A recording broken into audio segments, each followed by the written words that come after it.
21st Precinct, Sergeant Lyons. Who's shot? Well, where is this? Wait a minute, don't talk so fast now. That's 1487, is that right? Yeah. In the restroom? You are in the muster room at the 21st Precinct, the nerve center. A call is coming through. You will follow the action taken pursuant to that call from this minute until the final report is written in the 124 room at the 21st Precinct. All right, I'll send the officers right over there. Yeah, right away. You just wait there, show them where it is. Yeah. Just wait right there. Okay. 21st Precinct. It's just lines on a map of the city of New York. Most of the 173,000 people wedged into the 9/10 of the square mile between Fifth Avenue and the East River wouldn't know if you asked them that they lived or worked in the 21st. Whether they know it or not, the security of their homes, their persons, and their property is the job of the men of the 21st Precinct. The 21st, 160 patrolmen, 11 sergeants, and 4 lieutenants, of whom I'm the boss. My name is Croman, Vincent P. Croman. I'm captain in command of the 21st Precinct. I was doing night duty, 4 p.m. to 8 a.m. It had been raining hard when I came on the job, and it continued to rain throughout the night. After I turned out the platoon for the 12 to 8 tour at midnight, I went on patrol of the precinct in sector car number 3. I returned to the station house at 3:30 a.m. to read and sign reports and communications. I caught up generally with the voluminous paperwork that plagues commanding officers. Because he's on the job more than 16 consecutive hours when he works night duty, it is both permitted and recommended that the precinct commander get some rest during the early hours of the morning, if conditions permit. So, shortly after 4 a.m., I went to sleep on the couch in my office with instructions to the desk officer, Lieutenant Snyder, that I be awakened in time to turn out the platoon for the day tour.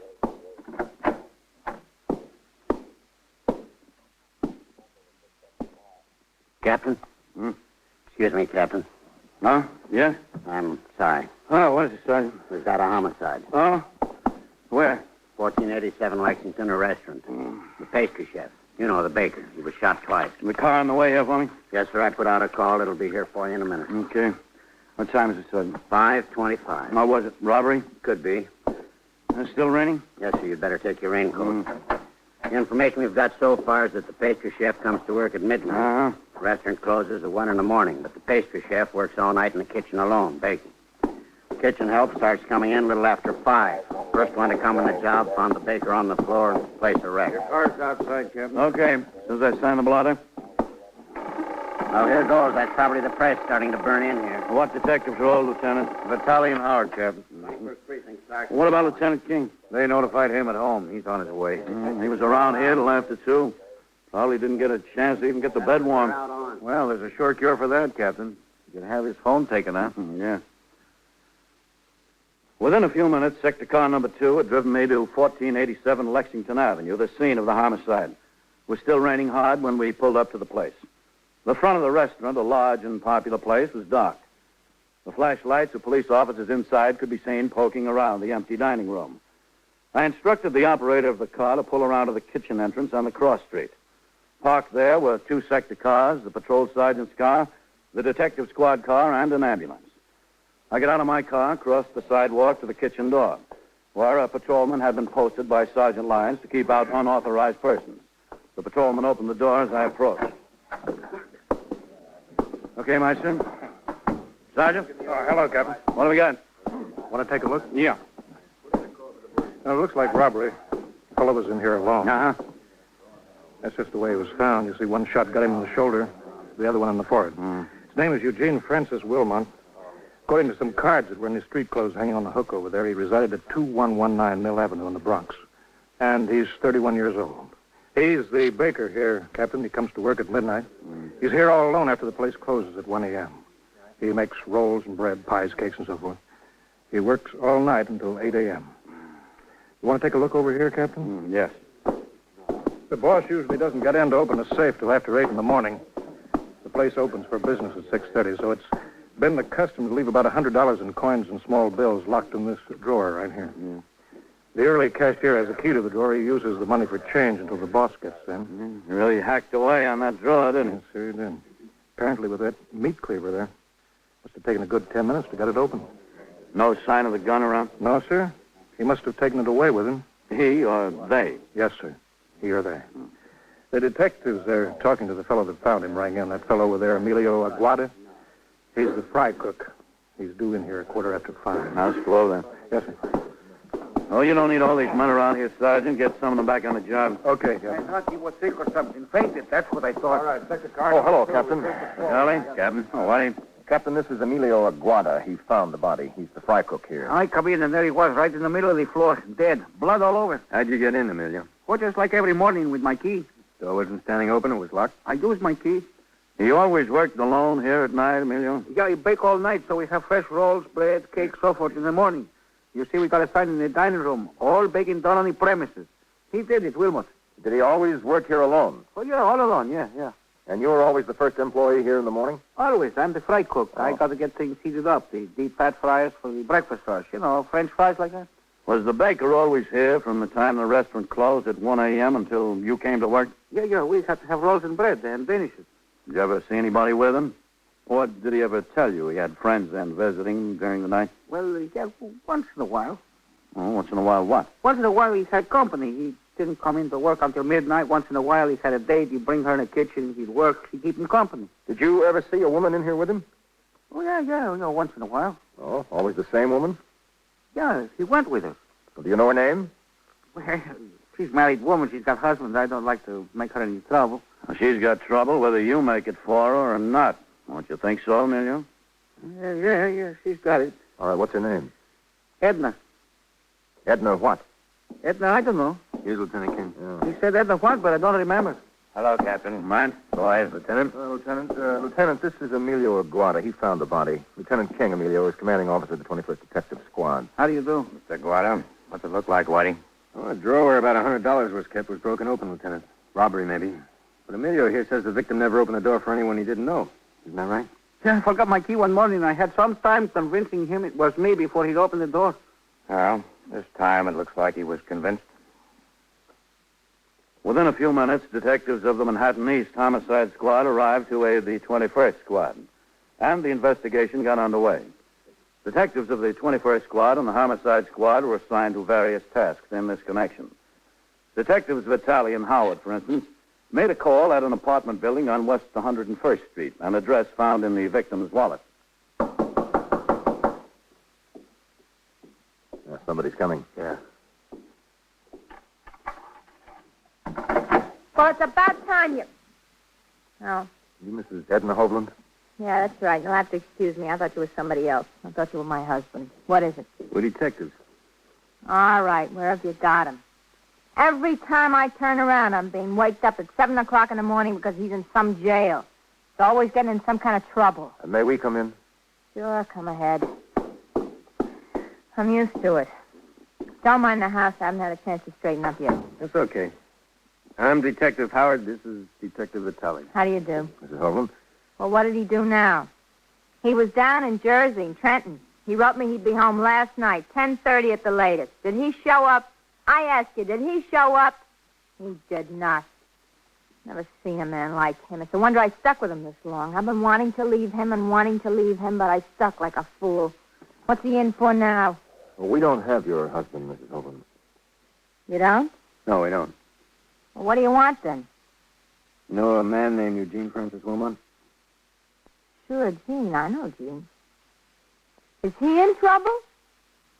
What did he do? He's never been in trouble before. He's dead. Gene? You're kidding. Well, I wish I was. Oh, no. That's awful. When did it happen? I only saw him yesterday afternoon. Sometime during the night. You mean he just died? What from? No, he didn't just die. He was shot. Shot? He was alone in the kitchen of the restaurant. Somebody came in there. Do you mind if I sit down? This is some news. No, go right ahead.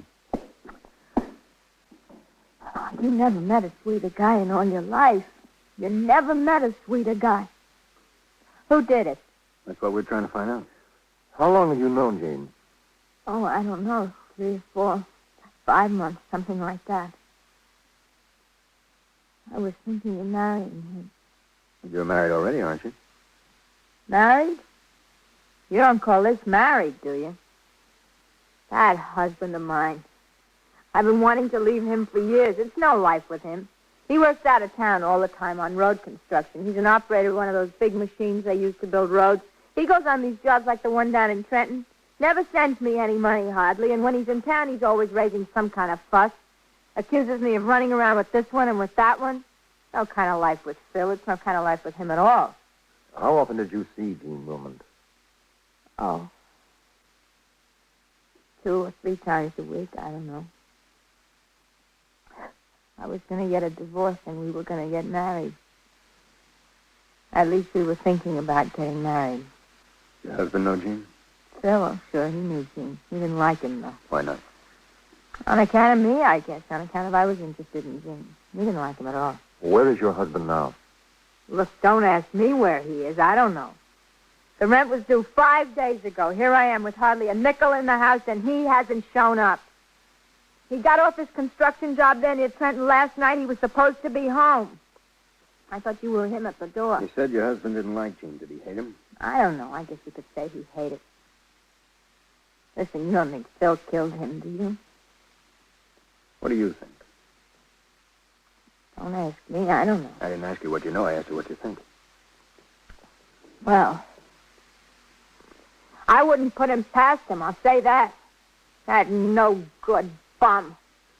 I get a chance to do something decent for myself, he'd do anything to break it up. It's just like him.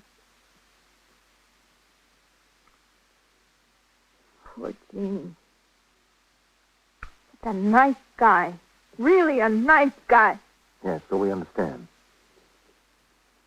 I guess it always happens to nice guys, huh?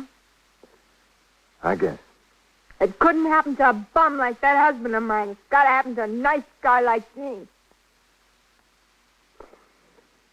Well, that's life for you. The investigation into the homicide continued. In addition to assigning detectives to run down what leads existed, Lieutenant King and members of the 21st Squad and Homicide Squad remained at the restaurant to question all employees as they came to work and to talk to the proprietor. I stayed there until it was time to return to the station house to turn out the platoon for the 8 to 4. When I signed the blotter, the desk officer informed me of a teletype message calling a special conference of all borough, division, and precinct commanders in the lineup room, Police Headquarters, 240 Center Street at 9 a.m. The conference, called by the police commissioner, lasted until 11:15. At that time, I returned to the station house in order to change into civilian clothes and, finally, go off duty. Oh, Sergeant? Captain? Oh, what's doing? Quiet tour. Just a lot of calls from the press in that homicide, that's all. And a couple of messages for you. Nothing that looks important. Oh, sign the blotter? Yes, sir. No, take that call, Sergeant. 21st Precinct, Sergeant Collins. Okay. 19. Oh, Sergeant. Lieutenant King, how's it going? We still need a break. Oh, Matt, you all through up there? Yes, sir. Your messages, Captain. Oh, thanks. Oh, what's it look like, Matt? Well, it looks like robbery, Captain. The money is missing out of the drawer. Uh-huh. There's another angle, too. This Baker Wilmot was going with a married woman. The husband was supposed to be home last night and didn't show. We want to talk to him. Is the husband that kind of a guy? Well, I don't know. Any husband can be that kind of guy. Then you think robbery's out? No, not necessarily. The money was taken. I had a long talk with the owner of the restaurant. This Wilmot was pretty cautious when he was working there alone. Wouldn't open the door unless it was sure of the person that wanted in. Well, if it was robbery, I figured it had to be someone that Wilmot knew and someone who knew where the money was kept. A former employee, maybe. That could be. The proprietor told me about a kitchen helper he fired last week. He came in drunk and nasty a couple of times. Let him go. Did Wilmot know him? Yeah, he knew him. Got a couple of men out tracing the boy. His name is Julio Fernando Viesca. Moved from his address last week. The people there said they thought he went up to Connecticut to work. Bridgeport. Then it doesn't look so good. No, sir. At the moment, I'd like the burnt-up husband angle a little better. Yeah. Yeah, it does look a little better. Precinct, Sergeant Collins. I've got Howard and Vitale over there planted, waiting for him to show up at home. Yeah. Captain Cronin? Yeah. Dr. Husberg, defense. Yeah. Yes, 88 is calling in for you. All right, I'll take my office. I'm interested to know how it comes out, Matt. Yeah, so am I, Captain. Well, I've got to get upstairs.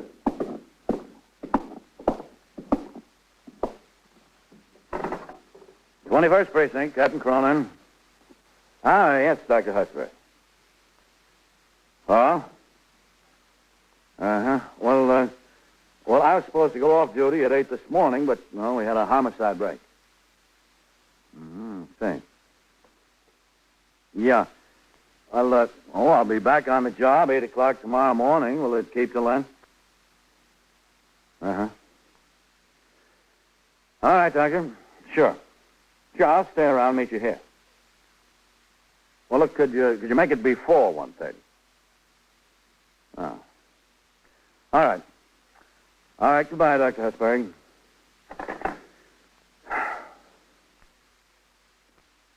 I had 2 hours to wait before the visit from Dr. Husberg, the principal of Public School 88, on what he described as an urgent matter. So I began to read and sign reports and communications from this and the previous tours. In the meantime, Detectives Vitale and Howard maintained their plant at the apartment of Mr. and Mrs. Philip Hovland, waiting for him to return. Detective Howard watched out the front window down onto the sidewalk as Vitale sat on a studio couch. The woman of the house, Mrs. Edna Hovland, was in the kitchen. What do you see down there, Whitey? Nothing. You know what? What? When I went to the candy store to ring into Lieutenant King, I called my wife. Oh, yeah? I told her I got stuck. We had a homicide and I wouldn't be home. What'd she say? Oh, she said bring home the evening papers so she could read about it. Oh, I said, honey, I'll tell you all about it. No, she wants to read it in the papers. You mean some spot of the papers don't carry, huh? You telling me? I'm supposed to be off the job at 8 o'clock in the morning. Where does she think I'm going to go at 8 o'clock in the morning? Beats me. Yeah. Well, I don't know where he is. You see what I told you about his being unreliable? You can't depend on him. Yeah, we see. You know, it's getting around lunchtime. It is? Yeah, all I got in the kitchen I can whip up is a can of soup and some saltines. Oh, well, we're not hungry, Mrs. Hovland. Well, I'm getting hungry. You don't mind if I fix them for myself? No, go right ahead. Man with a suitcase getting out of a cab. Oh, wait. Is that your husband, Mrs. Hovland? Yeah, that's him. That's Phil. All right, let's get away from the window. Imagine, I got a can of soup and a few saltines in the house, and he takes taxi cabs. You see what I mean? Mrs. Hovland, my partner and I want to wait in the kitchen. You answer the door, all right? Yeah, all right, but I don't get the production. Well, I want you to break the news to him about Jean. About Jean being dead, you know. That's the idea. But don't tell him that we're here. I shouldn't. No, he'll know soon enough. All right? It's all right with me. What do I care? I guess that's him. All right, you go ahead. Hey, no, don't close it. That's good. Okay. All right. Hi. Well, look what the wind blew in. That all you got to say to me? Look what the wind blew in? I got plenty more to say to you. What? What? As if you didn't know. Well, tell me. Sure, I'm just itching to, as if you didn't know already. Jane Wilmot got killed. No kidding. No kidding. Who killed him? Well, a couple of cops were here and told me about it. They got a sneaky suspicion you did. They're out of their minds. I was in Trenton. I just got off the train. I'll bet. Look, if I was going to kill somebody, you don't think I'd kill somebody over you, do you? You told him to stay away from me. You told him to stay away from me or you'd kill him. You forget you ever heard that. I'll forget nothing. You didn't say anything to the cops about it. What if I did? If you did, I'll break every bone in your body. I swear I'll break every bone in your body. A fine husband I got. He don't come home when he's supposed to. If he does, he brings me nothing but a load of dirty laundry, and now he's going to break every bone in my You're body. asking for it, Edna. You're asking for it right between the eyes. Yeah, well, why don't you go ahead, wise guy? I don't need much encouragement, I'll tell you that. All right. Who are you? We're police officers. You just stay right where you are. Wait a minute, listen, what's the idea? You'll find out what the idea is. Okay, why do you take a look in that bag? Yeah. All right, you hold still. What are you looking for? I got nothing. If you think I had something to do with that baker getting killed, you're out of your mind. I got off the job in Trenton last night. I took the train this morning. I just got here 20 minutes ago. That's where I was. Isn't that right, Edna, Trenton? That's where you said you were. You and Wilmot didn't get along so well, hmm? Listen, I was out of town breaking my back on a job. He was chasing after my wife. Would you get along with a guy like that? He wasn't chasing after me. I was chasing after him. You stay out of this. I think you'd better stay out of it, Mrs. Hovland. Just sit down right there, hmm? He's a liar, a born liar. Nothing in the bag, Pete. Even if he wanted to tell the truth, he wouldn't know how. What are you trying to do to me? Just better sit down there, Mrs. Hovland, and listen. What did you do in Trenton? I wasn't exactly in Trenton. It was outside of Trenton on a road job. I ran a bulldozer. Well, for who? For the state of New Jersey on a road job. And you got finished up last night? That's right. Last night I got finished up and paid off. Where'd you spend the night? Down there in Trenton, this rooming house where I stayed. Uh-huh. You stayed there last night and took the train this morning. Is that right? I told you it was right. Have you ever been arrested before, Phil? What do you mean before? Am I arrested now? For what? Were you ever arrested? Well, yeah, I was arrested. He was arrested and big. Keep your mouth shut. You ever do any big time? Yeah, I did some big time. Where? Sing Sing. For what?